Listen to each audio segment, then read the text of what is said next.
Hello student, स्वागत है आपका विजय ऑनलाइन एकेडमी पर। जैसा कि हमने पिछले वीडियो में आपको बताया था कि हम एक सीरीज़ शुरू कर रहे हैं जिसमें हम क्लास 10th जो कि बोर्ड एग्ज़ाम है उसके कुछ महत्वपूर्ण प्रश्न इस सीरीज़ में हम सॉल्व करवा रहे हैं।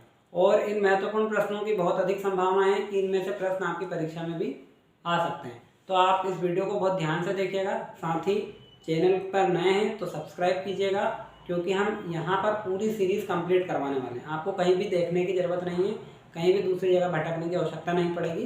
पूरे के पूरे सवाल जितने भी आप यहाँ पर देख पाएंगे। जैसे हमने यहाँ पर लिखा है, जो हमारा पहला चैप्टर था वो हमने एक वीडियो अपलोड कर दिया। अगर आपने वो वीडियो नहीं देखा है तो आप जाकर देख सकते हैं। सबसे पहले हम समझते हैं कि जो अध्याय 2 जिसका नाम बहुपद है, ये कितने नंबर का हमारे लिए महत्वपूर्ण है और इससे कितने प्रश्न आने वाले हैं। तो देखो, जैसा कि यहाँ पर इन्होंने लिख कर दिया ब्लूप्रिंट में कि इस वाले पार्ट से 5 नंबर के प्रश्न आने वाले हैं। 5 नंबर में क्या आने वाला है, एक ऑब्जेक्टिव आएगा और 2 नंबर के दो प्रश्न आने वाले हैं। तो वो 2 नंबर के 2 प्रश्न कौन से हैं, हम किस तरह से पढ़ें कि हमारे वो 2 नंबर के जो 2 प्रश्न हैं वो सॉल्व हो जाए। उसी को पूरा करने के लिए या उसी एम को कंप्लीट करने के लिए हम ये सीरीज चला रहे हैं। तो देखो, यहाँ पर हमने 3 सवाल लिए हैं जो कि इस चैप्टर के हैं और इनकी बहुत अधिक संभावना है कि परीक्षा में पूछे जा सकते हैं। जैसे पहला सवाल 2022 में पूछा गया था, 6x² - 3 - 7x। बहुत आसान सवाल है।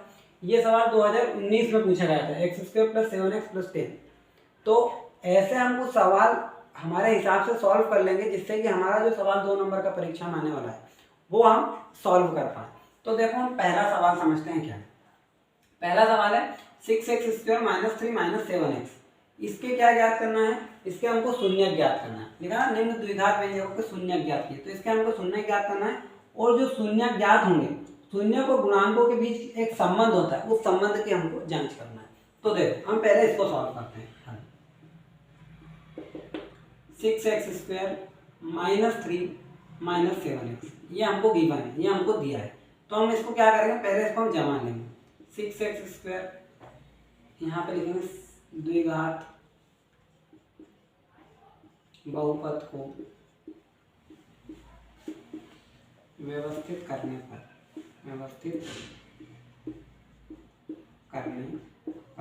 क्योंकि हम x वाला नंबर पहले लिखते हैं, पहले x² वाला, फिर 1x वाला और फिर बिना x वाला नंबर और बराबर में 0। देखो, अब हम इसको क्या करेंगे, सॉल्व करेंगे। सॉल्व कैसे करेंगे, इस वाले नंबर का और इस वाले नंबर का पहले हमको मल्टीप्लाई करके देखना है। हमने 6 में 3 का मल्टीप्लाई करा और 3 कैसा है, माइनस वाला, तो क्या रहा, -18। हम फिर ये 7 को ऐसे लिखना है, 7 और वो भी माइनस का। तो हमको ऐसे 2 नंबर ढूंढना है जिनका अगर हम मल्टीप्लाई करें तो क्या है, -18 आए, और अगर जिनको जोड़ें या घटाएं तो क्या है, 7। तो 2 नंबर हमारे पास में, पहला नंबर है 9 और दूसरा नंबर है 2। देखो, 9 अगर माइनस कर लेते हैं और 2 प्लस कर लेते हैं, और 9 में से 2 को अगर घटाएंगे तो माइनस का 7 बचेगा। 9 में 2 का अगर मल्टीप्लाई करेंगे तो क्या आएगा, 18 आएगा, और 1 माइनस का है तो उत्तर का में आएगा, माइनस में आएगा। तो हमको वो 2 नंबर मिल गए, 9 और 2। अब हम इस समीकरण को जमा लेते हैं। देखो,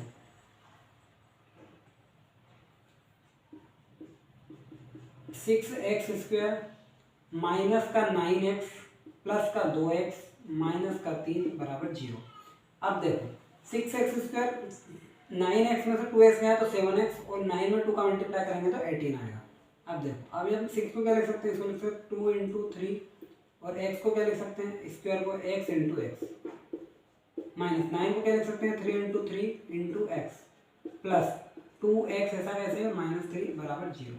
देखो, यहाँ से क्या कॉमन आ सकता है, तो यहाँ से हम 3 कॉमन निकाल सकते हैं। देखो, यहाँ भी 3 है और यहाँ भी 3 है, यहाँ भी x है और यहाँ भी x है। तो हम क्या करेंगे, इस 3x को यहाँ से और इस 3x को यहाँ से कॉमन ले लेंगे। तो ये हमने क्या करा, 3x को इनमें से कॉमन ले लिया, ये 3x हमारा कॉमन आ गया। अब अंदर क्या बचा, यहाँ बचा 2 और क्या बचा, x माइनस, ये पूरा कॉमन आ गया तो क्या बचा, 3, फिर लगाया प्लस। अब देखो, यहाँ से हमको क्या कॉमन ले कि वापस 2x - 3 बच जाए, तो हम यहाँ से कुछ नहीं 1 कॉमन ले लेते हैं। तो 1 कॉमन लेंगे तो क्या बचेगा, यहाँ पे 2x - 3 = 0। अब देखो, 2x - 3 यहाँ भी है और 2x - 3 यहाँ भी है। हम पूरे से 2x - 3 को क्या करेंगे, कॉमन ले लेंगे। तो हमने क्या करा, 2x - 3 को क्या ले लिया, कॉमन। फिर अंदर क्या बचा, यहाँ पे बचा 3x प्लस का 1 इक्वल टू 0। अब एक बार क्या करेंगे, एक बार इसको 0 के इक्वल रख देंगे जिससे एक शून्य मिल जाएगा, और एक बार इसको 0 के इक्वल रख देंगे इससे हमको एक शून्य मिल जाएगा। तो देखो यहाँ से इसको मिटा दें।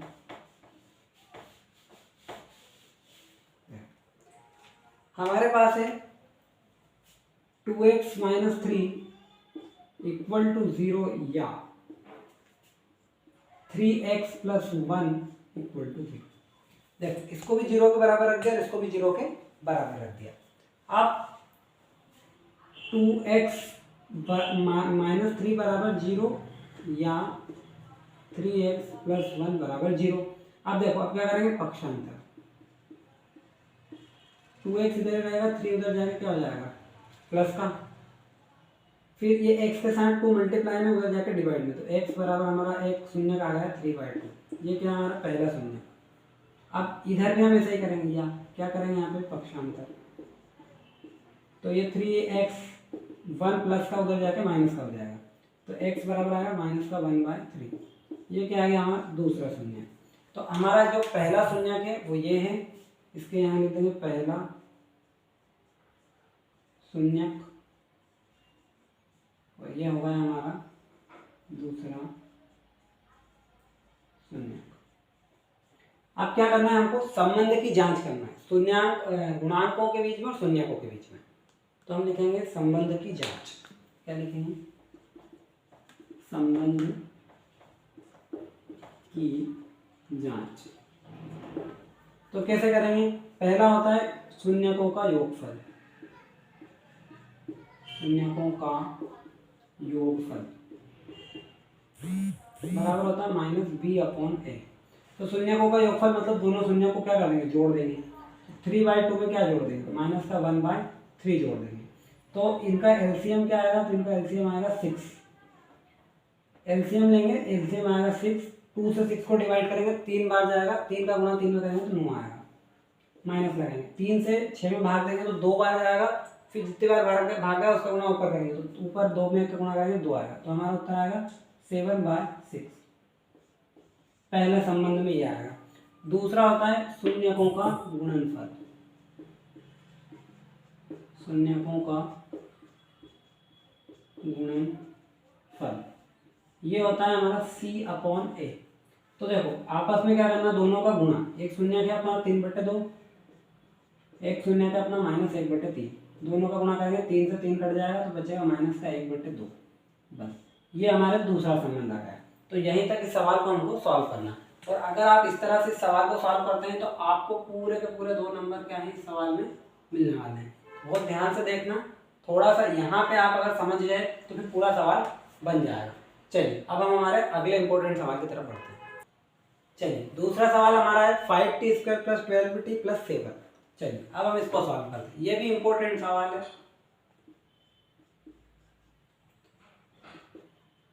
5t² + 12t + 7। देखो अभी हमने वहां पे भी इन दोनों का मल्टीप्लाई करा था, यहाँ पे भी पहले इन दोनों का मल्टीप्लाई करा था। तो 7 में 5 का मल्टीप्लाई करेंगे तो आया 35। फिर बीच वाला नंबर ऐसे लिख लेना, ये बात। अब हमको ऐसे नंबर ढूंढना है जिनका गुणा करें तो 35 आए और जिनको अगर जोड़े या घटाएं तो 12 आए। तो 2 नंबर मेरे पास है 7 और 5। 7 और 5, 7 में 5 का गुणा करेंगे तो बनेगा 35, और 7 में अगर 5 को जोड़ेंगे तो बनेगा 12। दोनों कंडीशन सेटिस्फाई होनी चाहिए। तो देखो यहाँ पे बस अब क्या करना है, इनको हमको लिख देना है। तो यहाँ हल 5t², पहला नंबर है 7 तो प्लस लिखेंगे 7t, फिर है 5t + 7 = 0। तो अब देखो हमको कॉमन निकालना है, यहाँ से कुछ कॉमन आ सकता है तो t कॉमन आ सकता है। तो हमने t को क्या करा, कॉमन निकाल लिया। तो अंदर बचा 5t + 7, यहाँ से कुछ कॉमन नहीं आ सकता तो 1 कॉमन निकाल लिया। यहाँ बचा 5t + 7 = 0। अब 5t + 7 यहाँ भी है, 5t + 7 यहाँ भी है। हमने पूरे से 5t + 7 को क्या निकाल लिया कॉमन, और यहाँ पे क्या बचा t + 1। ये पूरा कॉमन आ गया, यहाँ t बचा और यहाँ 1 बचा। अब देखो बराबर में 0 है, एक बार इसको 0 के बराबर रखेंगे, एक बार इसको 0 के बराबर रखेंगे। तब 5t + 7 = 0 या t + 1 = 0। तो देखो इसको 0 बराबर ले जाएंगे तो 5t, ये प्लस का उधर जाके हो जाएगा माइनस का 7, t बराबर ये इसके साथ मल्टीप्लाई में उधर जाके डिवाइड -7/5 या t बराबर प्लस का 1 उधर जाके माइनस का 1। तो दोनों शून्य के मान आ गए, पहला शून्य का -7/5 और दूसरा है माइनस का 1। तो देखो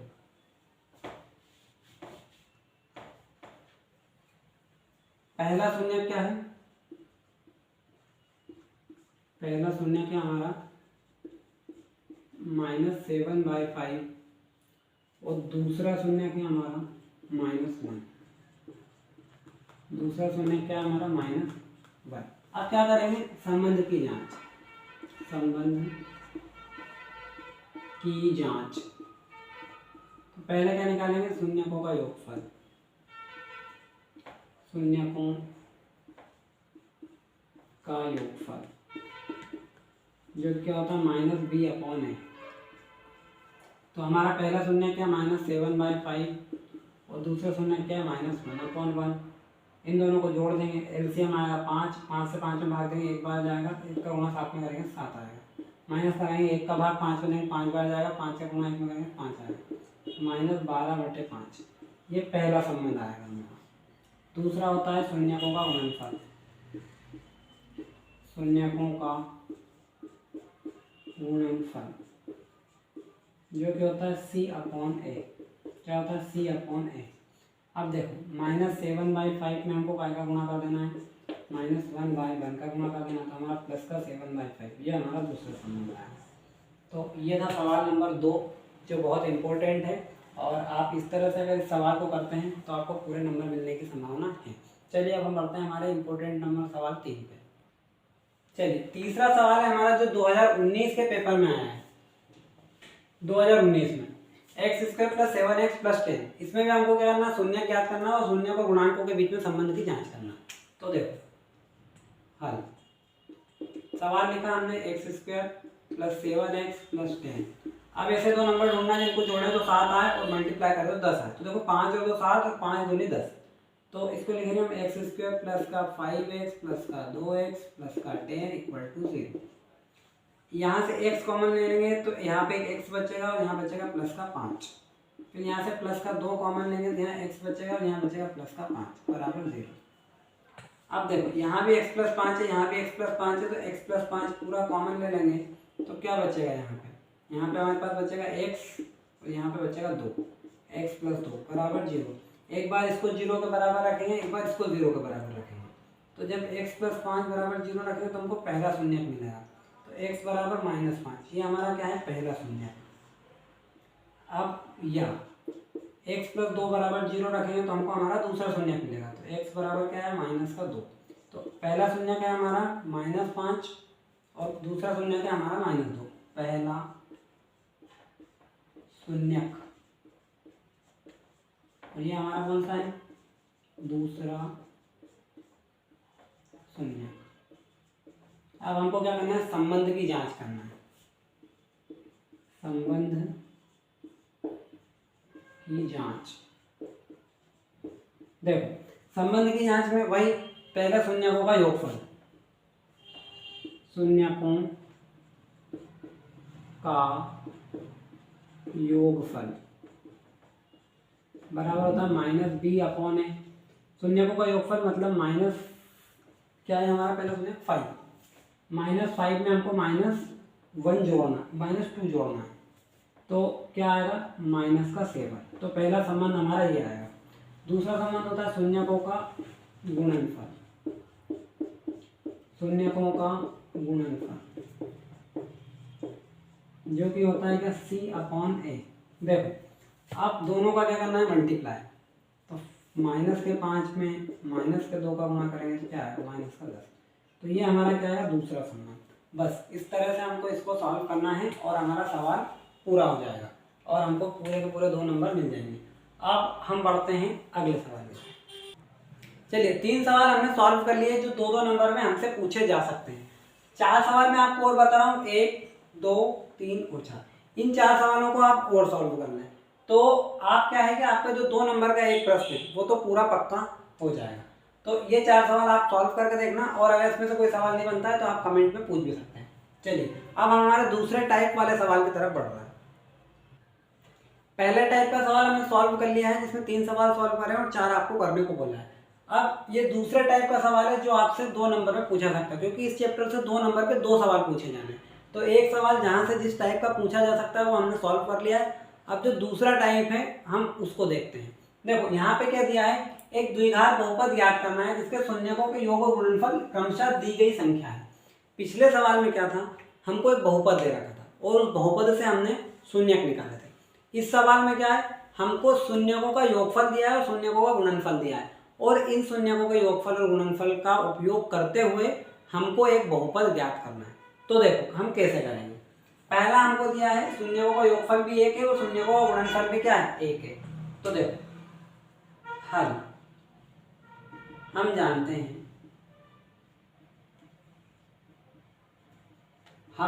हैं शून्यकों का योगफल, वहां भी मैंने बताया था शून्यकों का योगफल बराबर क्या होता है, बराबर होता है -b/a। तो क्या दे रखा है ये 1, और 1 के अपॉन में कुछ नहीं है, क्या लिख देंगे 1 बराबर -b/a। वाह, शून्यकों का गुणनफल, शून्यकों का गुणनफल, शून्यकों का गुणनफल है c/a। क्या गुणनफल क्या दे रखा है 1, तो यहाँ पे लिख देंगे 1 और इसके अपॉन में कुछ नहीं है तो 1 बराबर c/a। देखो यहाँ से हम a b c की वैल्यू पता कर सकते हैं। b की वैल्यू क्या है 1, a की वैल्यू क्या है 1, c की वैल्यू क्या है 1 और a की वैल्यू भी क्या है 1, यानी a b c तीनों की वैल्यू क्या है 1। तो यहाँ लिखेंगे तब a बराबर 1, b बराबर, देखो b बराबर ये वाला जो माइनस है वो इधर आके लग जाएगा, तो b बराबर हो जाएगा -1, b बराबर -1 और c बराबर क्या है 1, तो c बराबर 1। तब बहुपद का मानक रूप, बहुपद का मानक रूप, बहुपद का मानक रूप क्या होना है, ये होता है ax² + bx + c। तो a की वैल्यू क्या है 1, तो a की जगह लिख देंगे 1 x का स्क्वायर, b की वैल्यू क्या है -1, तो b की जगह लिख देंगे -1 x + c की जगह 1। तो 1 का x में गुणा करेंगे तो x से आएगा, ध्यान रखो x का स्क्वायर, माइनस प्लस माइनस हो जाएगा तो माइनस का x और प्लस का 1। तो ये हमारा क्या बन गया, बहुपद बन गया। तो इस तरह से हम किसी भी शून्यकों का योगफल और गुणनफल दिया हुआ रहेगा तो हम क्या निकाल सकते हैं, बहुपद का मानक रूप निकाल सकते हैं। यही पैटर्न आपको फॉलो करना है, सेम इसी पैटर्न पे आपको सारे सवाल जितने भी आप इस तरह के कर सकते हैं वो इसी पैटर्न पे सॉल्व कर लें, तो आपको जो 2 नंबर का दूसरा टाइप का सवाल आने वाला है वो आप बहुत आसानी से बना पाएंगे। चलिए अब हम हमारे दूसरे सवाल की तरफ बढ़ते हैं। चलिए ये वाला सवाल हमने सॉल्व कर लिया है, अब हम ये वाला सवाल देखते हैं। यहाँ पे शून्यकों का योगफल क्या दिया है -1/4, तो यहाँ पे क्या लिख देंगे, शून्यकों का योगफल -1/4। मैंने संख्या केवल संख्या चेंज करी है, बाकी जो पैटर्न है वो ऐसा ही आपको रखना है। तो -1/4 बराबर क्या हो गया, -b/a। अब शून्यकों का गुणनफल क्या दिया है 1/4, तो यहाँ हम लिख देंगे 1/4 बराबर c/a। अब देखो यहाँ पर b की वैल्यू क्या है -1 और ये माइनस से माइनस कट जाएगा, तो b बराबर क्या हो जाएगा 1, तो b बराबर हम लिख देंगे 1। c बराबर क्या है, तो c बराबर भी है 1, तो c बराबर भी लिख देंगे 1। हाँ ये ध्यान रखना कि a का मान यहाँ पर जो रहेगा सेम यहाँ रहेगा, तो a का मान यहाँ क्या है 4, तो यहाँ भी क्या है 4, तो a बराबर क्या है 4। और बहुपद का मानक रूप क्या होता है ax² + bx + c, सारे मान रख दो, a की जगह रख दो 4 x², b की जगह 1 रखेंगे कोई मतलब नहीं है, c की जगह भी 1 रखेंगे तो 1। तो क्या आ गया हमारा बहुपद का मानक रूप 4x² + x + 1। बस कुछ नहीं करना है, केवल नंबर्स बदलने हैं और आपका जो सवाल है वो बन जाएगा। चलिए अब हम हमारे चौथे सवाल की तरफ, तीसरे सवाल की तरफ बढ़ते हैं। चलिए ये भी हमने समझ लिया, अब हम इसको समझते हैं। हमको पहले क्या दिया है, शून्यकों का योगफल। तो योगफल क्या दिया है 4, तो यहाँ लिख देंगे 4 और इसके अपोन में कुछ नहीं लिख देंगे 1 और बराबर में -b/a। अब गुणनफल क्या दिया है 1, तो यहाँ पे क्या लिख देंगे 1/1 बराबर c/a। अब देखो a की वैल्यू क्या है 1, यहाँ पे भी 1, तो a बराबर क्या लिख देंगे 1, b बराबर -4 क्योंकि ये वाला माइनस उठ के कहाँ जाएगा इधर, तो b बराबर हो जाएगा -4 और c बराबर क्या है 1, तो ये c बराबर लिख देंगे 1। अब बहुपद का मानक रूप हम जानते हैं ax² + bx + c होता है। a की जगह पे 1 x का स्क्वायर, b की जगह पे -4 x और c की जगह पे 1, तो हमारा हो गया x का स्क्वायर -4x + का 1। ये क्या बन गया हमारा बहुपद बन गया। तो ये 3 सवाल थे जो बहुत इंपॉर्टेंट है और आपसे 2 नंबर में पूछे जा सकते हैं, तो आप इनका केवल पैटर्न याद रखें और इस तरह से आप अगर इसको करके आते हैं तो आपको पूरे के पूरे नंबर परीक्षा में मिल जाएंगे। चलिए, अब ये तो जो सवाल थे वो हमने समझ लिए जो इम्पोर्टेंट सवाल थे। अब मैं कुछ सवाल आपको और बता रहा हूँ, अगर आप ये भी करके चले जाते हैं तो आपका जो 2 नंबर वाले 2 सवाल आने वाले हैं वो पूरी तरह से आप सही करके आ सकते हैं। इस चैप्टर में बहुत कम पढ़ के भी आप पूरे नंबर ला सकते हैं। तो वो सवाल आप लिख लो कौन कौन से हैं। चलिए, पहला सवाल है √2 और 1/3, ये वाला आप करके देख लेना इसी पैटर्न पे। 1/4 और -1 ये भी आप करके देख लेना इसी पैटर्न पे है। 0 और √5 ये भी आप करके देख सकते हैं, और -3 और 2 ये 4 सवाल अगर आप और कर लेते हैं तो फिर आप इसको इस चैप्टर में आप निश्चिंत रहिए कि आपका जो 2 नंबर के 2 सवाल आने वाले, एक तो पुराना पैटर्न जो मैंने बताया था वो, और एक ये पैटर्न, ये दोनों सवाल आप परीक्षा में सॉल्व कर सकते हैं, बहुत अच्छे से सॉल्व कर सकते हैं। चलिए, तो ये बहुपद वाला चैप्टर आपका आप समाप्त होता है। इसमें आपको इतना ही पढ़ना है, तो आप 2-2 नंबर के दोनों सवाल कर ले जाएंगे। एक ऑब्जेक्टिव, तो हम जब ऑब्जेक्टिव की सीरीज चालू करेंगे तो हम आपको ऑब्जेक्टिव करवा देंगे। अब आपका काम क्या है, आपका काम है वीडियो को पहले तो पूरा देखना अच्छे से, उसके बाद में शेयर भी करना है और लाइक और चैनल को सब्सक्राइब करना है। चलिए, अब हम नेक्स्ट वीडियो में मिलेंगे, तब तक के लिए